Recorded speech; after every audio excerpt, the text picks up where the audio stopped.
K4HEW, Joe, over in Raleigh, North Carolina. Roger, in the motorhome. Roger, Joe, I thought I heard you in there. Hey, good afternoon, and hope all's well. I am left the radio just the way it was a week ago, and nothing has changed except I got a little rain outside now, but outside of that, I've been getting some good reports on this radio, Roger.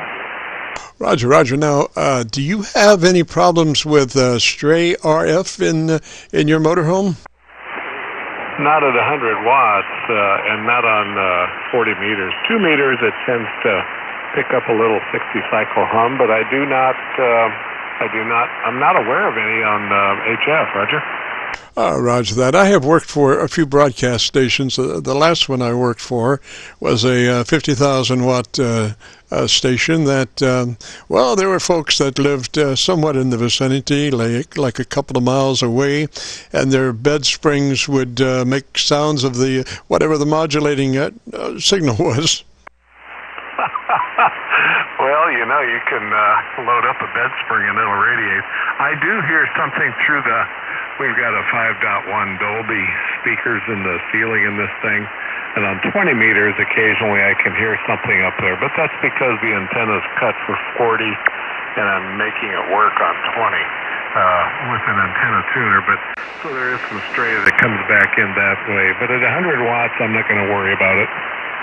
Oh, roger that. Now, do you have your radio audio outside the box into an outboard amplifier and speaker system, or do you just use the radio? Actually, I'm just through the radio. I have a set of headphones, but that's all. Roger. I'm just curious. It's hard in that box to be able to reproduce the full audio that's actually being transmitted by a lot of these radios, and you actually almost have to go outside of the box into a more linear audio system to really be able to appreciate some of the audio that's coming across the airwaves. Oh, I understand that. I've got a fairly good headphone set that's made by Sennheiser, and I really enjoy listening to music through it because it has good bass response. But the 7300, if you've got a good strong signal, the 7300 makes pretty decent sound by itself, although an external speaker is always better. Oh, yeah. Well, the 7300 acoustic speaker system has somewhat to be desired below maybe 250 cycles.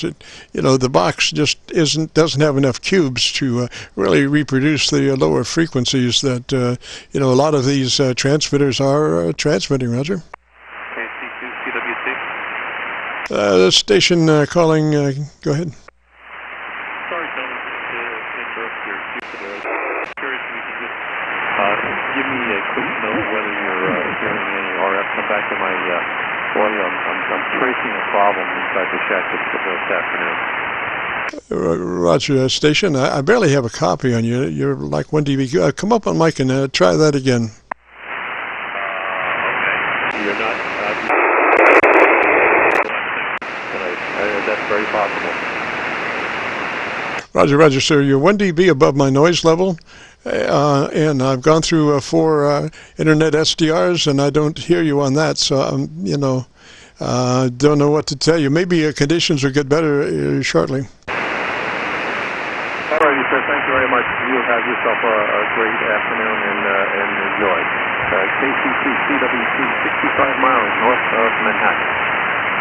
Roger. Copy Manhattan. 3's to you, sir. If I come up to you, your signal will probably come up to me. Give me a shout. And back to you, K4HEW.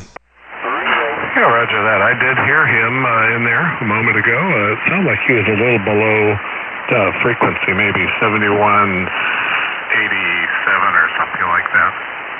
I copied him on frequency. His audio was just fine. So if he had been off frequency now, he would have been pitch up or pitch down, but his pitch was perfect. So he was on 7188. Well, anyway, you're sounding good. A lot of low frequency material in your audio. Is that a lot of low frequency in there? But nice. You the thing is balance, and if you've got a nice top end, you can afford to have a good bottom end. Oh, roger that. And 2900 and width all the way across the all three band adjustments. Yeah, that's the best way. I don't see any use or any thing to gain by operating the 7300 in any other bandwidth but 100 to 2900.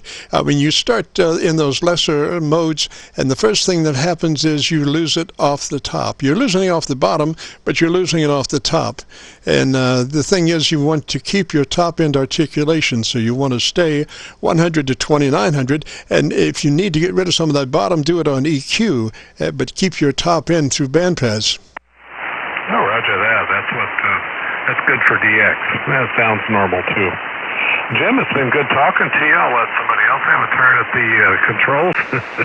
And excuse me, I'll say 72. Good afternoon. Roger. 3 set way. You have a real good afternoon, and you have a great weekend coming up. This is KC9VKV. And today and the next few weeks, we'll be conducting a sidewalk survey, a Navy receiver test between our normal modified YEASU FT990 and the newer digital influence ICOM 7300. Right now, we're looking for stations. If you want to check in, this is KC9VKV.